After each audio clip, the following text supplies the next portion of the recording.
नमस्ते, श्री स्वामी समर्थ. तर सगळ्या स्वामी भक्तांना माहितीच आहे की येत्या 20 मार्चला आपल्या स्वामी समर्थ महाराजांचा प्रकट दिवस आहे. आणि स्वामी समर्थ महाराजांचा प्रकट दिवस हा आपल्यासाठी खूप महत्त्वाचा असतो किंवा खूप आतुरतेने आपण त्याची वाट बघतो. त्यावेळेस आपल्या घरात कोणाचा तरी आपल्या घरातल्या स्पेशल व्यक्तीचा वाढदिवस असतो. तर त्यासाठी आपण काय करतो की त्या व्यक्तीच्या वाढदिवसासाठी आपण काहीतरी प्लॅनिंग करतो, सरप्राईज देतो किंवा बड्डे सेलिब्रेट करतो. म्हणजे काहीतरी त्यांच्यासाठी विशेष करतो, जेणेकरून ते खूप खुश झाले पाहिजे, आनंदित झाले पाहिजे. तर तसाच एक प्रयत्न आपल्याला देखील करायचा आहे की स्वामी समर्थांच्या प्रकट दिना दिवशी, जो की आपल्यासाठी खूप विशेष आहे, तर त्यांच्या प्रकट दिनाच्या दिवशी आपल्याला त्यांच्यासाठी, त्यांना खुश करण्यासाठी, त्यांनी आपल्यावर प्रसन्न व्हावं, त्यांची कृपा आपल्यावर सदैव असावी, याच्यासाठी आपल्याला त्यांच्यासाठी काहीतरी सेवा करायची आहे.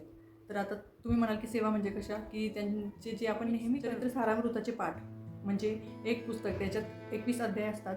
तर असं एक पुस्तक म्हणजे पूर्ण एक पाठ हा दिवसाला एक असा 21 तुम्ही करू शकतात. आता 21 करण्यासाठी आपल्याला ही 20 तारखेला जर जन्मदिवस आहे, त्याच्या 20 दिवस आधी ती सुरुवात करायला हवी. तर तसं प्लॅनिंग आपलं असायला हवं. त्याच्यानंतर काही लोक 11 करतात. 11 पाठ म्हणजे 11 दिवसाचं 11 पारायण. तर तेही आता वेळ असेल तर तुम्ही तेही करू शकतात. त्याच्यानंतर काही ज्यांना वेळ नाही आहे, शक्य नाही एवढ्या वेळेत सगळं काही होणं, तर ते 7 दिवसाचं पारायण देखील करू शकतात. म्हणजे 7 दिवस 7 पाठ वाचायचे. पाठ म्हणजे पूर्ण एक पुस्तक वाचायचं. आणि तेवढे झाले, जर तुम्हाला त्याच्यातही अजून कमी वेळ असेल की दिवसभर मला एवढा वेळ भेटत नाही की मी 1-1.5 तास पूर्ण पुस्तक किंवा पाठ वाचत बसू, तर मग तुम्ही त्याच्याऐवजी 3 दिवसाचं एक पारायण करू शकतात. म्हणजे रोज 7-7-7 21 अध्याय 7-7-7 वाचले तर 3 दिवसाचं एक पारायण तुमचं पूर्ण होतं. आणि जर अजून कमी वेळ असेल तर तुम्ही 7 दिवसाचं एक पारायण देखील करू शकतात.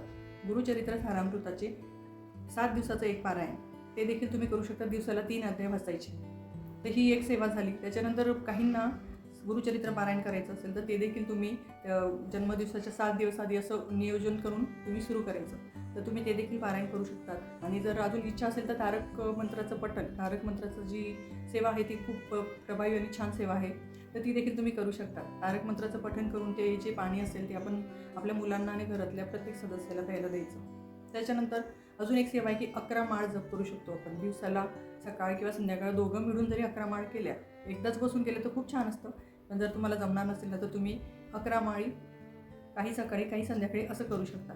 त्याच्यानंतर नित्यसेवा करायचीच आहे आपल्याला. आणि ह्या गोष्टी करत असताना जर तुम्हाला वेळच नसेल, तुमची इच्छा आहे स्वामींसाठी काहीतरी करायची, तर सकाळ संध्याकाळी एक माळ तरी जप करा.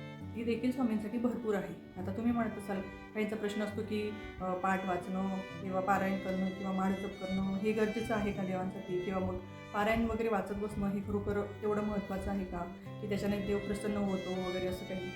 तर मला तरी हेच वाटतं की होतात. देवप्रसन्न पाठ वाचल्यानेच होतं असं मी म्हणत नाही, आपल्या श्रद्धेचा भाग आहे. पण त्यांना पाठ वाचून दाखवलेलं आवडतं. आता का, तर जे पारायण वाचतो आपण, त्याच्यात जी पोथी असते, जो पाठ असतो, जे पुस्तक असतं, त्याच्यात त्यांचं चरित्र लिहिलेलं असतं. आणि त्या चरित्रामध्ये काय दिलेलं असतं की त्यांनी काय काय केलेलं आहे, कसे कार्य केलेले आहेत, त्यांनी कशा लीला केलेल्या आहेत, त्यांनी कोणाला कशी मदत केलेली, त्यांनी कसे चमत्कार केलेले आहेत, त्यांची कृपा कोणावर कशी झालेली आहे. तर ह्या ज्या सर्व गोष्टी आहेत ना, तर त्याच्यात लिहिल्या गेलेल्या आहेत. आणि आपण ते पुस्तक त्यांच्यासमोर वाचतो तेव्हा आपल्या घरातले इतर सदस्य देखील ऐकतात. आणि कोणालाही, प्रत्येकाला आपली स्तुती केलेलं आवडतं, हे तुम्हाला माहिती असेल. प्रत्येकाला स्तुती केलेलं आवडतं. जसं की एखादी गृहिणी आहे, ती दिवसभर काम करते, मुलांसाठी, पतीसाठी, सर्वांसाठी खूप काम करते, सासू सासऱ्यांसाठी असेल, मग तिला त्याच्या कामाचं जर एखाद्या दिवशी आपण प्रेमाने म्हटलं की अरे किती काम होतं, किती दमली असशील, किती छान आवरलं तू, किंवा अरे खूप थकली असेल ना, खूप काम होतं वगैरे, असं जे आपण प्रेमाने बोलतो ना, त्याच्यात काय होतं ना की तिचा जो उत्साह असतो तो अजून वाढतो, ती फ्रेश होते, किंवा तिला ते त्या कामाचा मोबदला म्हणून एक माझी जाणीव झाली हे देखील भरपूर असतं. मग याच्यात काय होतं ना की तसंच जसं कोणीतरी कामं क्रेडिट दिल्याने जसं कोणी खुश होतं ना, त्याचं गुणगान केल्याने जसं कोणी खुश होतं ना, तसंच देवही त्याचं गुणगान केल्याने खुश होत असतो. त्यांना देखील त्यांची आराधना पूजा केल्याने खुश होतो. आपण माळ जप करतो म्हणजे त्यांचं नावाचं उच्चारण करत असतो, तर ते देखील त्यांच्यासाठी छानच आहे. आपलं जसं कोणी नाव घेतलं, छान आपल्याला आनंदाने स्वीकारलं, आपुलकीने आवाज दिला, तर आपल्यालाही छान वाटतं. तसंच देवाचंही आहे. म्हणून पोथी पाठ केल्याने किंवा त्यांचं नाव घेतल्याने, त्यांच्या नावाचं उच्चारण केल्याने, जप केल्याने त्यांची कृपा आपल्यावर व्हावी याच्यासाठीच हे करायचं असतं. तर प्रत्येकाने करा. आपल्या यथासांग करायचं असतं. पण देवाचं नाव घेणं, पोथी पाठ करणं किंवा त्यांची प्रार्थना करणं हा एक आपला एक श्रद्धेचा भाग आहे. म्हणजे आपण जसं काही सेवा ज्या करतो ना, त्या फक्त नेहमी काही ना काही हवं आहे किंवा माझी काहीतरी मागणी आहे, माझी इच्छा आहे किंवा मला हे पाहिजे, माझी ही अडचण दूर व्हावी म्हणून आपण जर सेवा करतो ना, तर ह्यावेळेस आपल्याला काही नको असताना सेवा करायची. का तर स्वामींचा जन्मदिवस आहे. तुमची इच्छा असेल तर तुम्ही मांडू शकता प्रार्थना करून, पण जर काही नसली तरी तुम्ही करून बघा देवासाठी. सेवा ही एक सेव्ह करायची म्हणजे आपल्याला जतन करायची, एवढी आपण सेवा करून ठेवायची. जसं की आपण PF जमा करतो आपल्या भविष्यासाठी, काहीतरी पैसे जमा करतो, सेविंग करतो, तशी ही सेवा देखील असते. जेव्हा आपल्यावर वेळ येतो, संकट येतो किंवा काही अडीअडचणी आली ना, तर सगळ्यात आधी आपला देव आपल्यासाठी धावून येतो. जिथे मनुष्य देखील येत नाही तेव्हा देखील आपला देव आपल्यासाठी धावून येतो. एवढी आपली भक्ती आणि श्रद्धा त्यांच्यावर असली पाहिजे. तर याच्यासाठी एवढंच आहे, जेवढं शक्य तेवढं करा, मनाने करा, मनापासून करा. खूप काही केलंच पाहिजे असं नाही आहे, पण काहीतरी केलं पाहिजे हे खूप महत्त्वाचं आहे. त्याच्यामुळे तुम्हाला जसं शक्य असेल तशी सेवा करा, सेवेत सहभागी व्हा. मी देखील माझं पारायण सुरू केलेलं आहे. मी गुरुचरित्राचं पाठ सुरुवातीला करते, कारण मला नंतर जर अडचण आली तर 7 दिवसाचं पाठ माझं पूर्ण होणार नाही. आणि नंतरची जी सेवा असेल पारायण संपल्यानंतर, तर मी स्वामींना प्रार्थना केली की माझ्याकडनं भरपूर सेवा करून घ्या. जेवढं शक्य असेल तेवढं मी नक्कीच करेन. तर जन्मदिवस ज्या दिवशी आहे त्या दिवशी आपण काहीतरी चांगले कर्म केले पाहिजे. आपल्याला केंद्रात जाऊन दर्शन तर घेणंच आहे, पण आपण त्या दिवशी गरिबांना दान करू शकतो. काही गरजू लोक असतील ज्यांना काही मदत हवी असेल तर ती मदत करू शकतो.